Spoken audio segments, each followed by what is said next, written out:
বিজ্ঞান সাধারণ ও অসাধারণ মাধ্যমিক আর উচ্চ মাধ্যমিক শ্রেণীর ছাত্রছাত্রীদের জন্য একটি কুইজ অনুষ্ঠান, বিজ্ঞান কুইজ। এতে গত অনুষ্ঠানে যারা ভালো করেছিল তাদেরকে আবার আমন্ত্রণ জানানো হয়েছে। সেই সঙ্গে কয়েকজন নতুন প্রতিযোগী আমাদের সঙ্গে যোগ দিয়েছেন। সবার সঙ্গে পরিচিত হওয়া যাক। আমি আফিফা মাহমুদা। আমি অভয় সেন পিয়ান।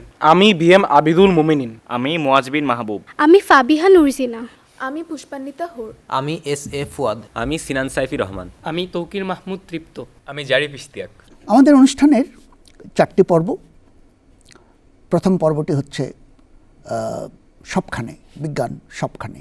বিজ্ঞানকে আমরা খুব কাছের থেকে দেখি, হয়তো খুব ঘরোয়াভাবে, অথবা বিশ্বরহস্যের একটা অংশ হিসাবে সুদূরের জিনিসও হতে পারে। সবখান থেকে আমরা কিছু কিছু প্রশ্ন করব। 5টা প্রশ্ন, প্রত্যেকটাতে 5 নম্বর। সেটা প্রয়োজনে ভাগও করে দেওয়া যেতে পারে। আমাদের প্রথম প্রশ্ন, বিজ্ঞান সবখানে। ইলেকট্রিক কার সামনের দিনের গাড়ি, অন্য কার থাকবে না, এটাই থাকবে। তার বড় সুবিধা যেটা বলা, যে কারণে তার আশা, সেটা হলো যে এটা ফসিল ফুয়েল ব্যবহার করে না, ফলে এটা ক্লাইমেট চেঞ্জের জন্য সুবিধাজনক। কিন্তু আরও একটা সুবিধা তার আছে যেটা বলা হয় না, সেটা হলো শব্দ দূষণ হয় না। কারণ ইলেকট্রিক মোটর কাজ করে, এটার বেশি শব্দ নাই, শোনা যায় না এটা। কিন্তু এর একটা বিপরীত দিকও আছে, সেটা কি? মোমেন্ট। বেসিক্যালি ইলেকট্রিক কারে সাউন্ড হয় না, এটার মেন সমস্যা হচ্ছে যে লেটসে আমি রাস্তায় হাঁটতেছি বা অন্ধ মানুষ রাস্তায় হাঁটতেছে, প্রথমত একটা প্রথম ইন্ডিকেশন হচ্ছে গাড়িটা আসতেছে কিনা, সেটা হচ্ছে গাড়ির একটা সাউন্ড থাকে যেটা ইঞ্জিনটার জন্য হয়। বাট দেন এগেন যদি একটা ইলেকট্রিক কার চলে, তাহলে যে সেটা যদি কোনো সাউন্ড নাই, কোনো ব্লাইন্ড মানুষের রাস্তা পার হয় কিন্তু তাহলে অনেক সমস্যা হবে। অর্থাৎ ব্লাইন্ড মানুষ না, এমনি মানুষেরও সমস্যা হয়। লেটসে আমি ফোন চালাতে হাঁটতেছি, গাড়ির কোনো সাউন্ড পাইনি। ও তো সঠিক, মোমেন্ট ঠিকই বলেছে। কারণ এটা অনেকদিন ধরে ব্যবহার হচ্ছে এয়ারপোর্টে অনেক মানুষ চলাফেরা করে, তো তখন যে ওই বাগিগুলো আসে ইলেকট্রিক কারে, তাকে সবসময় হর্ন দিয়ে রাখতে হয়।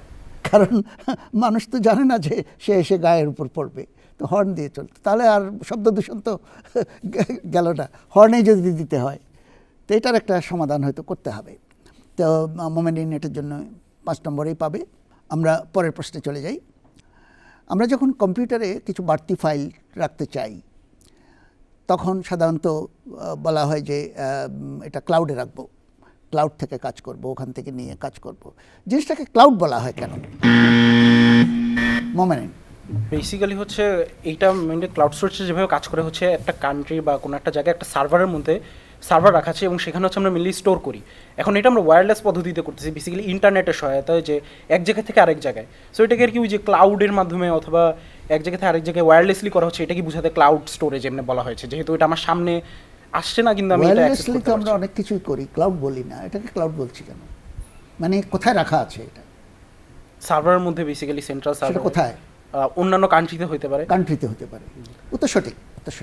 ক্লাউডটা কথার কথা, যে দূরে আছে, দূরে মানে ওই কোথাও আছে। এটা একটা মানে কথার কথা, এটা একেবারেই কথার কথা, যে দূর মানে আকাশে কোথাও না, এটা হয়তো আরেক দেশে আছে, আরেক জায়গায় আছে। সেই জায়গাটা কীরকম, তাকে কি বলি আমরা ইউজুয়ালি? হ্যাঁ, ডাটা সেন্টার বলি। ভেরি গুড, মানে এই উত্তরটাও খুব ভালো, যে এটা একটা ডাটা সেন্টার। এখানে খুব ঘন হয়ে ডাটা, অসংখ্য ডাটা এখানে আছে, এবং এর বহু বাইনাক্কা আছে। কারণ এই এত ডাটা রাখতে গিয়ে প্রচুর বিদ্যুৎ খরচ হয়, এবং সেগুলোকে প্রসেস করতে গিয়ে সবার ডাটা তো আবার দিতে হবে, কম্পিউটারে যাবে, আবার আসবে, যাবে, প্রচুর প্রসেসিং আছে, যে কারণে এখানে প্রচুর বিদ্যুৎ, অসম্ভব বিদ্যুৎ খরচ হয়। এটা একটা, এবং গরম হয়ে যায়, অনেক পানি লাগে এটাকে ঠান্ডা করার জন্য। কাজে এটা সহজ ব্যাপার না, কিন্তু এআই এর ফলে এটা কিন্তু খুব গুরুত্বপূর্ণ হয়ে যাচ্ছে। মোমেন্ট 5 নম্বর এটার জন্যে। আমরা পরের প্রশ্নে চলে যাচ্ছি। ইউরোপিয়ান রেনেসাঁস সময় যে মাস্টার শিল্পী যারা, তাদের বিশেষ করে নামকরা আর্টগুলোর সম্বন্ধে একটা প্রবলেম হচ্ছে, এই তখন বোধহয় ক্যানভাসের দাম বেশি ছিল। ওরা একই ক্যানভাসে নানান আগে কিছু নকশা করেছে, অনেক সময় এঁকেছে, তারপর আবার আসলটা এঁকেছে। এখন দেখা যাচ্ছে যে আর্টের তলায় আর্ট আছে। এটা কিভাবে আমরা দেখি? এখন ডিজিটালাইজ মানে তলায় যে কিছু আছে এটা বের করতে হবে তো আমাদের, এটা তো চোখে দেখতে পাচ্ছি না। আমার মনে হয় আমি আবার দেখি জানি। সো এটা আমরা বেসিক্যালি দেখতে পারি হচ্ছে যে ডিজিটাল ডিজাইনিংয়ের ক্ষেত্রে ফটোশপ ইউজ করা হয়, সেখানে আমরা দেখি একটা লেয়ারের নিচে আরেকটা লেয়ার, এভাবে একাধিক লেয়ারকে এটা ডিজিটাল ব্যাপার না, এটা একেবারেই প্রাচীন ব্যাপার। এই রেনেসার কাপড়ের উপর, ক্যানভাসের উপর আঁকা, এখানে ডিজিটাল কিছু নাই। আমি আবার দেখি আফিফা।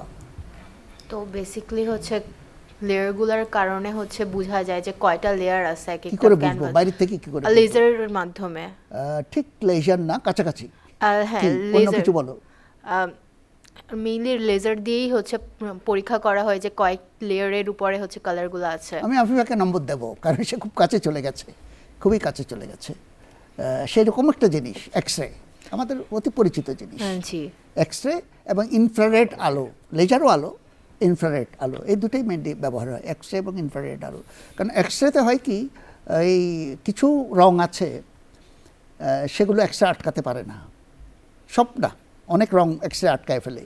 কিন্তু তলায় যদি না আটকানোর রং থাকে তখন তলারটা দেখা যাবে, উপরেরটা দেখা যাবে না, কাজে পুরো আর্টটা আসবে না, কিন্তু তলায় যে একটা কিছু আছে তার একটা আবছা ধারণা পাওয়া যাবে। আর ইনফ্রারেডেও তাই। ইনফ্রারেডে একটা সুবিধা হলো যে তলায় যদি কাঠকয়লা দিয়ে কিছু আঁকে, সাধারণত আর্টিস্টরা স্কেচটা করতো কাঠকয়লা দিয়ে, কাঠকয়লা কিন্তু ইনফ্রারেডকে অ্যাবজর্ব করে, কিন্তু অন্যান্য পেইন্ট অ্যাবজর্ব করে না। কাজেই উপরেরটা দেখে না ইনফ্রারেড, সে দেখে তলারটা, কাজেই তলার কাঠকয়লার স্কেচটা আমরা পেয়ে যাই। আফিফা 5 নম্বর পাবে এটার জন্য। আমরা পরের প্রশ্নে চলে যাই। একটু বয়স হওয়ার পর, ঝিনুকের যখন একটু বয়স হয়, ঝিনুক যখন জন্ম নেয় ডিম থেকে, তার যখন বয়স হয়, সে একটা অবয়ব নেয় এবং তার খোলস হয়, যে খোলসের সাথে আমরা খুব পরিচিত। একটু বড় হলে তার খোলসটা হয়, সে নিজেকে আটকায় নেয়, কোনো পাথর, কোনো জাহাজের সঙ্গেও আটকায়, কোনো ব্রিজের সঙ্গে আটকায়, অনেক কিছু আটকায় নেয়। তখন দেখা যায় যে এই যে খোলস, এটা কিন্তু একটা বাক্সের মতো খোলা যায়, বন্ধ করা যায়। একবার সে বন্ধ করলে কারো সাধ্য নাই এটা খোলে, যত শক্তি দাও খুব শক্তভাবে বন্ধ হয়। আমার প্রশ্নটা হলো, ঝিনুক কেন এরভাবে বন্ধ করে, আবার কেনই বা খোলে? তো স্যার এখানে হচ্ছে বন্ধ করে মেইনলি আত্মরক্ষার জন্য। বাইরে অনেক হোস্টাইল পরিবেশ আছে, যেখানে যেই পরিবেশে হয়তো বা ঝিনুকের ভেতরে যে নরম মাংসল অংশটা সেটা অনেকটা ক্ষতিগ্রস্ত হয়, কিন্তু এই উপরে যে খোলসটা আছে সাধারণত ক্যালসিয়াম কার্বনেটের, তো সেই খোলসটার কারণে বাইরের পরিবেশ থেকে সে নিজের ভিতরের দেহটাকে রক্ষা করতে পারে। এটা গেল সে বাইরের পরিবেশ না বাইরের প্রেডিটর? প্রেডিটর পরিবেশ আর কি, হোস্টেল মানে পরিবেশ, কিংবা বিভিন্ন ধরনের শিকারি থেকে নিজেকে প্রোটেক্ট করার জন্য। আর যখন খোলে সেটা সে খোলে মূলত বিভিন্ন আর কি খাবার সংগ্রহ করার জন্য, কিংবা বিভিন্ন রিসোর্স কালেক্ট করার জন্য পরিবেশ থেকে, এই জন্যই। কাজে পরিবেশ তার জন্য দরকার, শিকারি দরকার না। জি। কাজেই শিকারির হাত থেকে রক্ষার জন্য সে একদম গাপটি মেরে বন্ধ হয়ে থাকে, তোরা কি করবি কর, এটা ভাঙতে পারবি না। কিন্তু তাকে প্রায় খুলতে হয় নিঃশ্বাস নেওয়ার জন্য। ফুলকা আছে তাকে পানির থেকে অক্সিজেন নিতে হয়, এবং খাবারটাও ওখান থেকে আসে, ছোট ছোট প্ল্যাঙ্কটন ইত্যাদি সে খায়, সেগুলো তাকে নিতে হয়। এই জন্যে আমরা অভয়কে পুরো নম্বরই দেবো, এটার জন্যে মূল কথাটা সে বলতে পেরেছে। আমরা পরের প্রশ্নে চলে যাই, এটাই হবে আমাদের শেষ প্রশ্ন এই পর্যায়ে। আমরা যখন একটা তরলের সাথে আর একটা কিছু মিশাই, সেটা কঠিন হতে পারে, তরল হতে পারে, 3 রকমে হয়। একটাকে বলি আমরা সলিউশন, একটাকে বলি আমরা সাসপেনশন, একটাকে বলি আমরা ইমালশন। আমার প্রশ্নটা হলো, সলিউশন, সাসপেনশন, ইমালশন, প্রথমত এই 3টা কি এবং দুধ কোন জায়গায়? তৃপ্ত। বেসিক্যালি সলিউশন হচ্ছে যখন একটা দ্রাবকের ভিতরে অন্য একটা দ্রব্য সম্পূর্ণভাবে দ্রবীভূত থাকে, অর্থাৎ কোনো তলানি পড়ে না। যখন তলানি পড়ে তখন আমরা ওই দ্রবণটাকে আমরা সাসপেনশন বলি।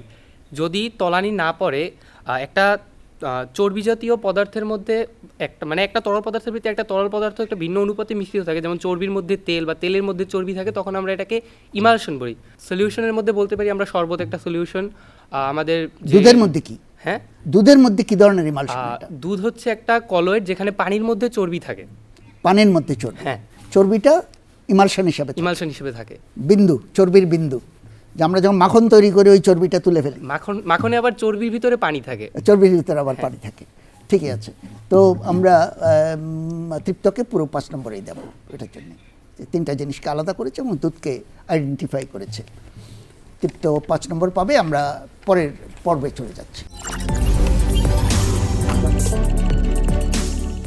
আমরা বিজ্ঞান ইতিহাসের দিকে তাকাবো এবং তখন থেকে একটা ঘটনা, তখন একটা দুর্ঘটনাও হতে পারে, তখন একটা আবিষ্কার ইত্যাদির সাথে আমরা দেখব। 1850-এর দিকে, তার মানে 18 শতকের মাঝামাঝি সময়ে একজন ইংরেজ প্রকৃতিবিদ, উনি ঘুরে বেড়িয়েছেন, থেকেছেন বহুদিন। আজকে যেটাকে আমরা মালয়েশিয়া বলি, ইন্দোনেশিয়া বলি, এখানেই করে উনি একটা কাল্পনিক রেখা ওই জায়গায়, মানে ওই মহাসাগরের দ্বীপগুলোর মধ্য দিয়ে একটা কাল্পনিক রেখা কল্পনা করেছিলেন, যেটা ওনার নামেই বলা হয়। উনি কে, এই রেখাটা কি জন্য উনি করেছিলেন? ওনার নামটা আমার এক্স্যাক্টলি মনে নেই, বাট ওনার রেখাটা করা হয়েছিল হচ্ছে ওই রেখাটার উপরের দিকে যে অঞ্চল আছে ওই অঞ্চলের প্রাণী ভৌগোলিক যে অবস্থা আর নিচের যে অঞ্চল প্রাণী ভৌগোলিক অবস্থা একেবারে আলাদা ছিল। এই জন্য উনি রেখাটা টেনেছিলেন, যেটার উপরে কিরকম আলাদা? মালয়েশিয়া, ইন্দোনেশিয়া, বর্নিও এই সব অঞ্চল, আবার নিচের দিকে যে ওশেনিয়া, তারপর নিউজিল্যান্ড আছে। কি ডিফারেন্সটা কি দুই দিকের জন্তুর ডিফারেন্সটা কি? জন্তুর এক্স্যাক্টলি মানে মরফিক্যাল ওটা বলতে হবে। ওটা আমি নামটাও বলে দিই, ওনার নাম আলফ্রেড ওয়ালেস। আলফ্রেড, উনি কিন্তু বিবর্তন তত্ত্ব ইন্ডিপেন্ডেন্টলি সৃষ্টি করেছিলেন, আলফ্রেড ওয়ালেস। এই লাইনটাকে ওয়ালেস লাইন বলা হয়।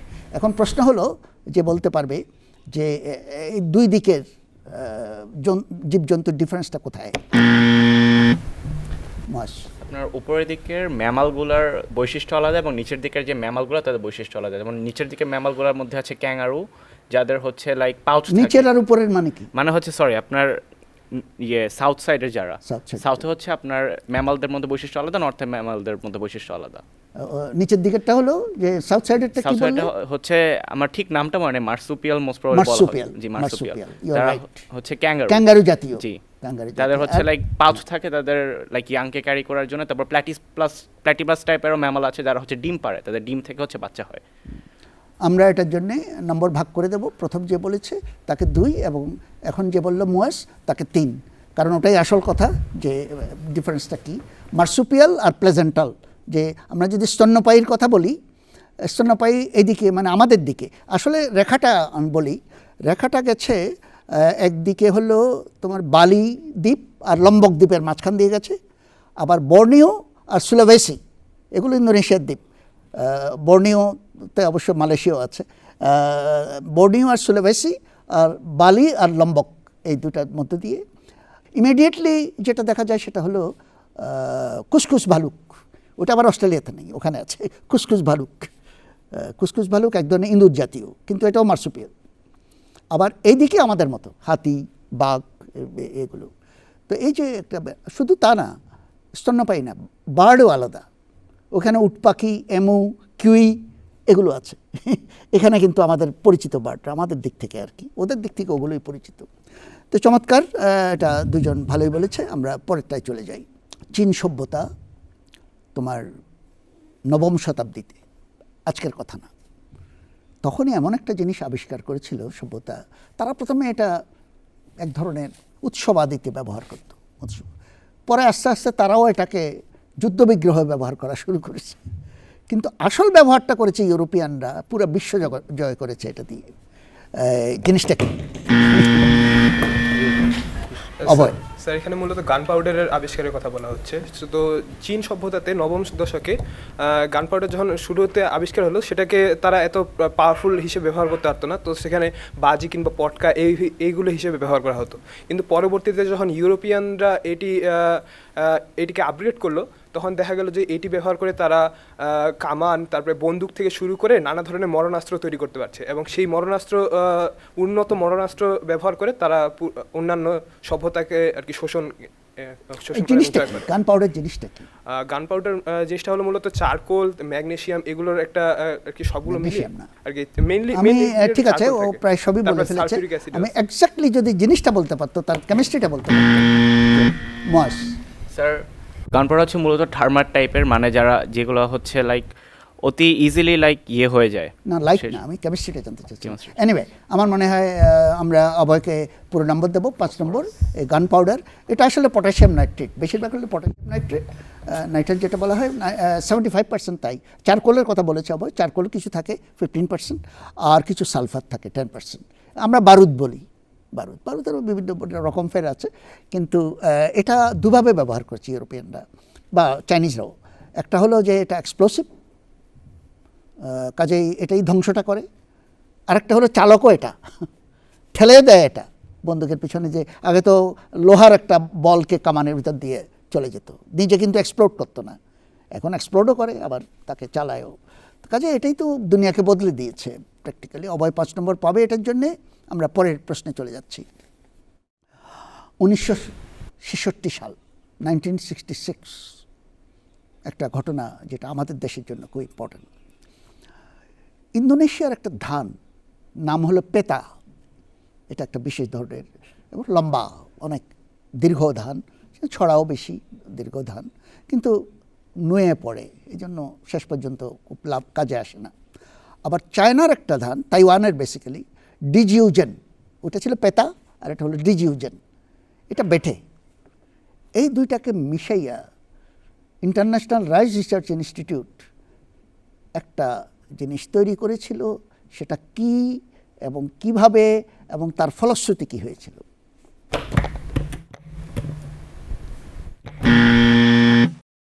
যখন ওই লম্বার বেটো এই দুটো ধানের মধ্যে একটা ওই যে বেসিক্যালি জেনেটিক বিবর্তনের মতো ক্রসিংয়ের মতো যে বিষয় ঘটানো হয়, তখন হচ্ছে ওরা একটা নিউট্রাল বৈশিষ্ট্য সম্পন্ন মাঝারি আকৃতির ধান তৈরি হয়, ব্রি বা হাইব্রিড। এখন ওইটাই হচ্ছে এখন আমরা বাংলাদেশে সবচেয়ে বেশি ব্যবহার করি, কারণ হচ্ছে বাংলাদেশে যত দুর্যোগ দেখা যায়, আর এখন ব্যবহার করি না আমি, মানে হ্যাঁ তখন আর কি 1966 এর কথা বলছি। হ্যাঁ তখন আর কি ব্যবহার করা হতো। এখন হচ্ছে সমস্যাটা হচ্ছে তখন যে দুর্যোগ হতো অনেক, বাংলাদেশে এরকম সাইক্লোন ঘূর্ণিঝড় দেখা দিয়েছিল, এখন ওইগুলার প্রতি ওরা প্রতিরোধক্ষম ছিল। শুধু কি দুর্যোগের প্রতিরোধ ক্ষমতা তা না, নয়, কিন্তু মানে হচ্ছে দুর্যোগ আর অন্যান্য পোকামাকড় থেকেও প্রতিরোধক্ষম ছিল আর কি। আমি এটাকে আবার দেব যে এই যে বানালো, এটার নামটা বলতে হবে, যেটা তৈরি হলো এবং সেটা ইমিডিয়েটলি কি ফল দিল আমাদের? আফিফা? পরিবেশের সাথে খাপ খাওয়াতে পারে এই ধরনের। না, এটা তো খুব ইনডাইরেক্ট কথা হলো। আমি আবার দেব। ধানটার নাম ইরি ধান। হ্যাঁ, ধানটার নাম ইরি ধান। ধানটার নাম ইরি, এটা একটা বিশেষ ইরি ছিল, সেটা কি? বিশেষ ইরি ইরি আর্ট। ইরি আর্ট আছে। ইরি আর্ট, এর আগেও ইরি, ইরি মানে হলো ইরি, ইরি কথাটা আসছে কোত্থেকে? International rice research. International rice research institute. তারা ইরি 1, ইরি 2 ওগুলো করে বেশ সুবিধা হয়নি, কিন্তু ইরি আর্টটা, এবং ইরি আর্ট এমন হলো যে দুনিয়ার খাদ্যের ফলন, বিশেষ করে যারা ধান উৎপাদনশীল দেশ, অনেক বেড়ে গেল। এটাকে মিরাকল রাইস বলা হতো, মিরাকল রাইস।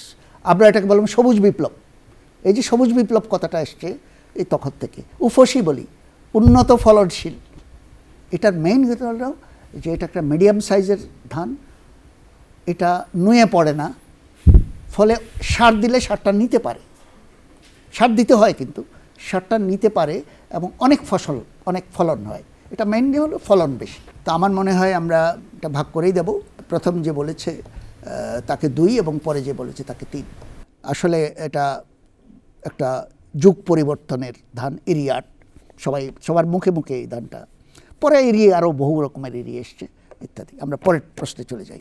আজ থেকে 2500 বছর আগে গ্রিক এক ম্যাথমেটিশিয়ান বলবো না, দার্শনিক, কিন্তু ম্যাথমেটিক্স ভালোই বুঝতেন, একজন দার্শনিক, ওনার নাম জেনো। উনি 3টা গল্প বললেন পরপর, একই ধরনের গল্প, 3টা বিখ্যাত গল্প, এবং ওই গল্পের মাধ্যমে উনি দেখালেন যে মুভমেন্ট, গতি সম্ভব না। উনি প্রমাণ করলেন যে গতি বলে কোনো জিনিস নেই, গতি সম্ভব না। এবং এমনভাবে উনি দেখালেন যে পরবর্তী 2500 বছর প্রায় এটা ওনাকে চ্যালেঞ্জ করতে পারেনি। এই রিসেন্ট মানে 1800 সামথিং, ক্যান্টর বলে একজন ম্যাথমেটিশিয়ান ওনাকে ভুল প্রমাণ করেছেন।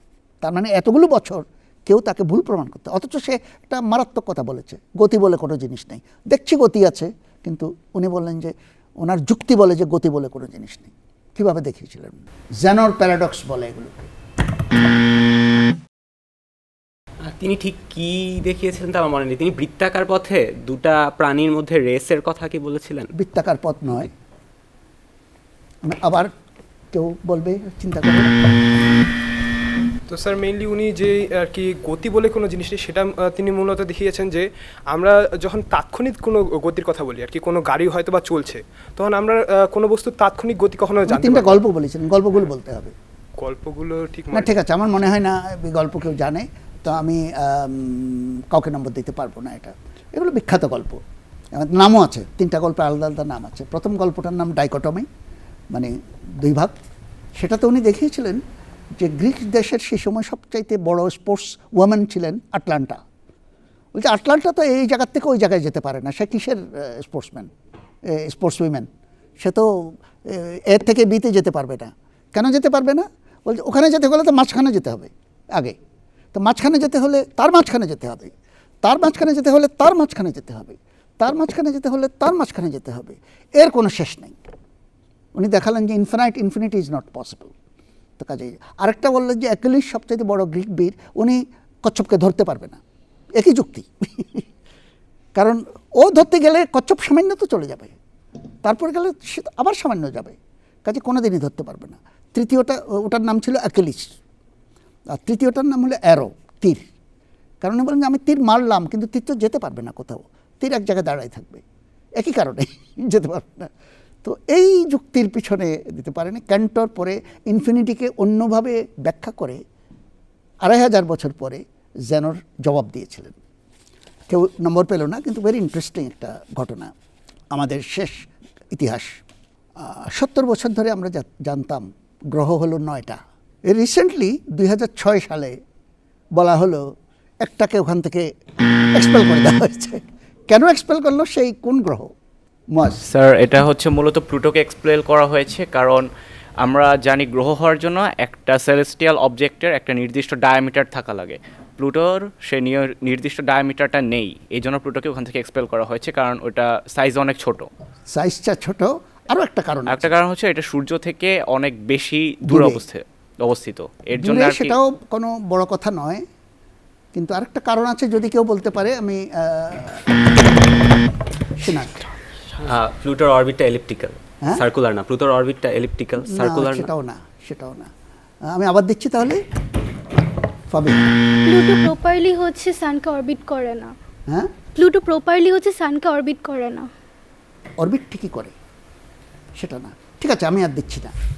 এটা একটা গ্রহাণুমণ্ডলীর অংশ, মানে তার সঙ্গী সাথীরাও একইভাবে ঘুরে। তার মানে তাকে গ্রহ বলা যায় না, তাকে গ্রহাণু বা গ্রহের অংশ, কারণ তার মতো অনেক সহযাত্রী আছে যারা একসঙ্গে ঘুরে। এই বিভিন্ন কারণে তাকে, আমি ওই প্রথম যে বলেছিল তাকে আমরা পুরো নম্বরই দেব। পরের পর্বে চলে যাচ্ছি, যেটা ভবিষ্যৎ। আমরা অতীত দেখলাম, বর্তমান দেখলাম, ভবিষ্যৎ 2026 থেকে 2036। আগেরটা ছিল 5 নম্বর করে, 5টা প্রশ্ন ছিল। এটা 10 নম্বর করে, যেহেতু আমাদের ভবিষ্যতের কথা অনেকখানি বলতে হবে, অনেক চিন্তা করতে হবে। প্রথম যেটা আমি বলবো, জিন সম্পাদনার মাধ্যমে রোগের বাহককে আমরা নির্দোষ করে কিভাবে এগোতে পারি। আমাদের এই রোগগুলোকে থামাতে হবে। কাজে রোগ যারা বহন করছে তাকে জিন সম্পাদনা করে আমরা কি করতে পারি সামনে। সেনা স্যার, জিন এডিটিংয়ের মাধ্যমে স্যার রোগ বা বিভিন্ন ধরনের ডিজিজ দূর করার কথা আমরা বলছি। আমরা জানি যে জিন এডিটিংয়ের মাধ্যমে আমরা একটা ডিজিজ জিন এবং হচ্ছে একটা হেলদি জিন, এই দুটার মধ্যে আমরা হচ্ছে বায়োটেকনোলজির মাধ্যমে হচ্ছে এডিট করতে পারি। আমরা রোগ থামাবো কি করে? আমরা হচ্ছে একটা ডিজিজ জিনটা নিব, সেটা নিয়ে আমরা দুই দিক দিয়ে বিশ্লেষণ করা যায়। হচ্ছে ডিজিজ নিয়ে উপরে আমরা হচ্ছে কি কারণে সেখানে হচ্ছে সেটা মানে কিভাবে এফেক্টেড সেটা নিয়ে দেখতে পারি। আরেকটা হচ্ছে আমরা আরো স্পেসিফিক আনসার চাই পরে। মাস জিনের মাধ্যমে একটা কাকে করছি এটা? এটা হচ্ছে প্রাণীর। কোন প্রাণী এটা? মানুষের না, মানুষের কথা মানুষের বলা হয়নি। আমি বলছি যে রোগ বহন করে, তার মধ্যে কি করা যায় যাতে সে বহন না করতে পারে বা সে নিজেই না থাকে, মানে বাহক। বেসিক্যালি আমরা যখন দেখি যে কোনো বাহক, আমরা হচ্ছে তার যদি জিনের দিকে খেয়াল করি তাহলে তাকে দেখা যায় যে তার জিনটা এমন একটা বাহকের নাম বললে ভালো হয়। বাহকের নাম অ্যাকচুয়ালি আমি হচ্ছে যেটা বলতে পারবো সেটা হচ্ছে হিউম্যান এটা আসলে একটা বাহককে ধরেই গবেষণাগুলো হচ্ছে, ব্যাকটেরিয়া একটা বাহককে বলি লেটস সে যে একটা ব্যাকটেরিয়া যেটা কোনো একটা রোগ বহন করে। না, একটা বাহক যে আমাদেরকে খুব কষ্ট দিচ্ছে, মোয়াস, স্যার মশা। মশা। তো এটা হচ্ছে আমরা মশার জিনটা এমনভাবে এডিট করবো যে তার মশার মধ্যেই যে ম্যালেরিয়া আছে, ম্যালেরিয়া জীবাণুটা ঢুকতে পারবে না। তারপর ডেঙ্গু ভাইরাসটা মশার স্যালাভাইতে মানে ঢুকতেই পারবে না, মানে মশার মধ্যে আমরা সেই এটা রেজিস্ট্যান্ট একটা। আর জিনটা কিছু? দিয়ে দিব। আর কিছু বলতে আমরা আমরা আরেকটা কাজ করতে পারি, মশার জিনকে এমনভাবে এডিট করতে পারি যে তার পূর্বপুরুষের মধ্যেও জিনটা থাকলেও যেন লাইক তার বংশগতির মধ্যে যেন জিনটা না থাকে, এভাবে আমরা এডিট করে তাদের বংশগতির মধ্যে লাইক জিনটা বিনাশ করে দিতে পারি। আমার মনে হয়ে গেছে, মোটামুটি আমরা উত্তর পেয়ে গেছি। এটা বেসিক্যালি হচ্ছে মশা যেন পরজীবীটাকে আশ্রয় না দিতে পারে, সেভাবে তাকে তৈরি করতে হবে, পরজীবীর সাথে তার এই রিলেশনশিপটাকে ভাঙতে হবে। আর মশার মধ্যে আমরা সে যেন বিস্তৃত হতে না পারে, তাকে বন্ধা করে দেব যে তার সন্তান না হোক, তাহলে সে বিস্তৃত হতে পারবে না। অথবা সন্তান হলেও ডেড সন্তান হবে, লিদাল জিন দিয়ে, তার মানে তার বিস্তারটা আমাদের থামাতে হবে। তো মহেশকে আমরা 5 নম্বরই দেবো এটার জন্যে। 5 না, এটা 10 নম্বর, আসলে 10 নম্বর পাবে মহেশ। আমরা পরের এতে চলে যাই। বিজ্ঞান গবেষণাতেও কিন্তু এআই এসেছে। তা আমি শুধু বিজ্ঞান গবেষণার শুরুর দিকটা, মানে আমি যদি একটা রিসার্চ শুরু করতে চাই, সেই শুরুর দিকে এআই আমাকে কিভাবে হেল্প করতে পারে? অভয়। হ্যাঁ, তো স্যার রিসার্চ করার ক্ষেত্রে আমাদের প্রথমেই যে বাধাটা আসে, বিভিন্ন রিসোর্স আমাদের কাছে, যদিও বর্তমানে গুগল স্কলারের মাধ্যমে অনেক আমাদের কাছে রিসোর্স আছে, আমরা বিভিন্ন রিসার্চ পেপার পড়তে পারি, কিন্তু আমাদের বর্তমানে যে সমস্যাটা হয় সেটা হলো সেই রিসোর্সটাকে আমরা ঠিকমতো আর কি বিশ্লেষণ করে আমাদের কোনটুকু দরকার সেটুকু আমরা কালেক্ট করতে পারি না। তো বর্তমানে রিসোর্স বলতে কি বোঝাচ্ছেন? রিসোর্স বলতে আমরা বিভিন্ন ধরনের পূর্বের যে রিসার্চ পেপারগুলো আছে সেগুলোর কথা বলছে। মনে করেন আমি কোয়ান্টাম মেকানিক সম্পর্কে কোনো একটা রিসার্চ করতে যাচ্ছি, তো এর উপর অনেক পেপার আছে, কিন্তু আমার যে স্পেসিফিক ইনফরমেশনটা দরকার সেগুলো সবগুলো রিসার্চ পেপার থেকে কালেক্ট করে আমাকে এআই আর কি আর্টিফিশিয়াল ইন্টেলিজেন্স একটি নির্দিষ্ট ফাইলে কম্পাইল করে দিতে পারবে আর কি। আমার যে ইনফরমেশন লাগবে সেই ইনফরমেশনটা আমি কালেক্ট করব, বাকিগুলো আমি বাদ দিব। এছাড়াও বর্তমানে বিভিন্ন কম্পিউটিং আর কি মেডিকেল সহ বিভিন্ন ক্ষেত্রে এআই এমনভাবে ইন্টিগ্রেট করা হচ্ছে যে আমাদের পূর্বে যে ক্যালকুলেশন করতে অনেক সময় লাগতো, বর্তমানে এআই দিয়ে আমরা সেই ক্যালকুলেশনগুলো, বিভিন্ন আনরিয়াল সিনারিওগুলো আমরা এআই এর মাধ্যমে বাস্তবায়ন করে সেগুলোকে আর কি ওই রিসার্চে সম্পাদনা করতে পারতেছি। মনে করেন আমার কাছে কোনো ল্যাব বর্তমানে অ্যাভেলেবল নাই, বাস্তবে কোনো ল্যাব অ্যাভেলেবল নাই, কিন্তু আমি ল্যাবের কথায় আসছি না, আমি বলছি আচ্ছা। প্রাথমিক স্টেজে আচ্ছা। কি করা যায়, হ্যাঁ, সেটা আর কিছু সেখানে করা যায় কিনা? হ্যাঁ, অবশ্যই এআই আমাদেরকে বলে দিতে পারে যে পরবর্তী ধাপটা কী হতে পারে। আমাদের রিসার্চের যে শুরু করার সময় কোনো একটা টপিক সিলেক্ট করার পর এর পরের ধাপটা কী, এরপরে আমাদেরকে কী কালেক্ট করতে লাগবে, কোন বিষয়ে রিসার্চ করতে লাগবে, সেটা নিয়ে আমাদের অনেক দ্বিধাদ্বন্দ্ব থাকে। কিন্তু এআই আমাদেরকে বলে দিতে পারবে যে এরপরে আমাকে এই জিনিসটার উপর গবেষণা করতে হবে, এই আর কি একটা স্পেসিফিক টপিকে রিসোর্স কালেক্ট করার পরে এরপরে কোন এখান পর্যন্ত ঠিক আছে, এর অতিরিক্ত কেউ কিছু যদি বলতে পারে আমি সেটা নেব, নইলে নেব না। বেসিক্যালি আমরা যখন এআই এর সাহায্যে কোনো রিসার্চ ইনিশিয়েট করতে চাই, আমাদের প্রথমে একটা সমস্যা যে আমাদের আলাদা একটা রিসার্চ করা লাগবে যে আমি অ্যাকচুয়ালি কোনটা নিয়ে করতে চাচ্ছি ওইখানে বলে ফেলেছি। আচ্ছা, সো ওরা যে হেল্পটা করতে পারবে সেটা হচ্ছে আমাদেরকে অ্যাকচুয়ালি কোনো একটা রিসার্চ পেপারের ভিতর থেকে, নট লাইক যে শুধু রিসার্চ পেপারটা দিচ্ছে, ওটার ঠিক ভিতর আছে, থেকে আমি এখানে স্পেসিফিক থামবো। ইনফরমেশন আমার মনে হয় অভয়কেই পুরো নম্বর আমাদের দিতে হবে, কারণ নতুন তেমন কিছু আমি দেখছি না। আরও কিছু করা যায়, সেটা হলো একটা হলো যে কাজ কতখানি হয়ে গেছে, কোন জায়গাটা ফাঁকা আছে। একটা বিষয়ে অনেক কাজ হয়, কিন্তু কোন প্রবলেমটা আমার জন্য ফাঁকা আছে সেটা সে আইডেন্টিফাই করে দেবে। এখানে কোনো পেপার পাবলিশ হয়নি, সে বলে দেবে যে এত বছর এখানে কোনো পেপার পাবলিশ, খুব কম পেপার পাবলিশ হয়েছে, তুমি এই দিকেই কনসেন্ট্রেট করো। এটা একটা বড় জিনিস। আরেকটা জিনিস হলো যে তাহলে ঠিক আছে, আমি ওই বিষয়ে করব, প্রবলেমটা আমি জানলাম, এখন আমি এগোবো কী করে, আমার কী ধরনের এক্সপেরিমেন্ট হতে পারে। সে তখন নানান অপশন দেবে, তুমি এইভাবে এক্সপেরিমেন্টে এগোতে পারো, ওইভাবে করতে পারো, ডিসিশন আমার, কিন্তু অপশনগুলো দেবে সে। কাজে আমার প্ল্যানিংটা হয়ে যাবে, রিসার্চ প্ল্যানিং, এটা এআই দিয়ে খুব চমৎকারভাবে করা যায়। এমনকি একবার একটা এক্সপেরিমেন্ট আমি যখন বাছাই করে ফেলবো তখন সে এক্সপেরিমেন্টের স্টেপগুলোও দেখাই দিতে পারে যে তোমার যা আছে তাতে তুমি এইভাবে এক্সপেরিমেন্টটা করতে পারো। তো যাক, অভয় মোটামুটি অনেকখানি বলেছে, আমরা তাকে 10 নম্বরই দেব। এই পর্বটাও শেষ হয়ে গেল, একটা পর্বই শুধু বাকি, সেটা হলো লিমেরিক। একটা বিশেষ ধরনের ছড়া দিয়ে বিজ্ঞানের বিভিন্ন জিনিসকে আমরা উপস্থাপন করি। এটা দুনিয়ার রীতি, এটা করা হয় বিভিন্ন ভাষায়, বিভিন্ন, আমরা বাংলায় এটা করতে চেয়েছি যে এটা বলতে হবে যে এটা কোন জিনিসটা বিজ্ঞানের ওই ছড়ার মধ্যে ধরা পড়ছে সেটা বলতে হবে, মনোযোগ দিয়ে শুনতে হবে। এটাতে প্রত্যেক লিমেরিকে 10 নম্বর, যদি সুন্দরভাবে বুঝিয়ে, এটাও ভাগ হতে পারে নম্বর। একদিন বিন্দুতে ছিল মহাবিশ্ব, ফেঁপে গিয়ে বড় হলো আগুনের দৃশ্য, গ্যালাক্সি দূরে যায় প্রমাণটি মেলে তাই, সবাই তাই বিগ ব্যাং তত্ত্বের সিনান। এখানে বিগ ব্যাং থিওরির কথা বলা হচ্ছে। শুরুতে, একেবারে ইউনিভার্সের শুরুতে সব ধরনের এনার্জি এবং ম্যাটার একটা ভেরি স্পেসিফিক এবং হাইলি ডেন্স পয়েন্টে কনডেন্স অবস্থায় ছিল। বিগ ব্যাং নামক একটা অনেক বিশাল একটা এক্সপ্লোশন, হাই এনার্জি এক্সপ্লোশনের মাধ্যমে পুরো মহাবিশ্বটা আস্তে আস্তে সেই একটা পয়েন্ট থেকে এক্সপ্যান্ড করা শুরু করে।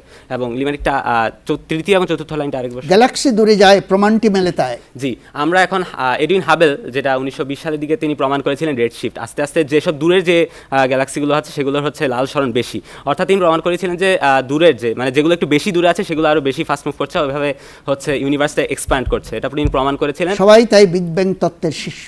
জি, অর্থাৎ সিনান 10 নম্বর। সিনান 10 নম্বর পাবে এটার জন্যে। পরেরটা মনোযোগ দিয়ে শুনতে হবে, শোনার পর টিপতে হবে। তুরিং দিয়েছিলেন এই টেস্টটা, বলতে হবে এ মানুষ না যন্ত্র শ্রেষ্ঠা, কম্পিউটার পারেনি, এআই ছাড়েনি, তার বুদ্ধিতে ছেয়ে গেল দেশটা। আবার বলি, মনোযোগ দিয়ে শোনো। তুরিং দিয়েছিলেন এই টেস্টটা, বলতে হবে এ মানুষ না এ যন্ত্র শ্রেষ্ঠা। রোবট। সিনান। এখানে কি ক্যাপচার কথা বলা হচ্ছে? হ্যাঁ, ক্যাপচা না, ক্যাপচা না। আমি আবার বলছি, আফিফা থাকুক, আমি বলি, আফিফা যদি বলতে পারে। তুরিং দিয়েছিলেন এই টেস্টটা, বলতে হবে এ মানুষ না যন্ত্র শ্রেষ্ঠা, কম্পিউটার পারেনি, তবে এআই ছাড়েনি, তার বুদ্ধিতে ছেয়ে গেছে দেশটা। আফিফা। আর রোবটের কথা বলা হচ্ছে? তুরিং টেস্ট জি, কি সেটা? রোবটই হবে। হ্যাঁ, রোবট। রোবট কি? তুরিং টেস্টটা কি? তুরিং টেস্ট একটা টেস্টের নাম, পরীক্ষার নাম। রোবটের নলেজ। আমি প্রথমে এটাই জানতে চাই, এই যে প্রথমে তুরিংয়ের কথা বলেছে, তুরিং টেস্টটা মানে টিউরিং টেস্টে বেসিক্যালি এখানে যেটা বোঝানো হয়েছে সেটা হচ্ছে যে লিমেরিকে যেটা বলা হয়েছে মানুষ নাকি রোবট, বেসিক্যালি সিচুয়েশনটা কি ক্রিয়েট হয়েছিল যে একটা মানুষ যে কাজটা করতে পারতেছে একটা রোবটও সেই কাজটা করতে পারতেছে, তাহলে আমি কি মানুষ নাকি রোবট, এটা একটা কোয়েশ্চেন হয়ে দাঁড়ায়।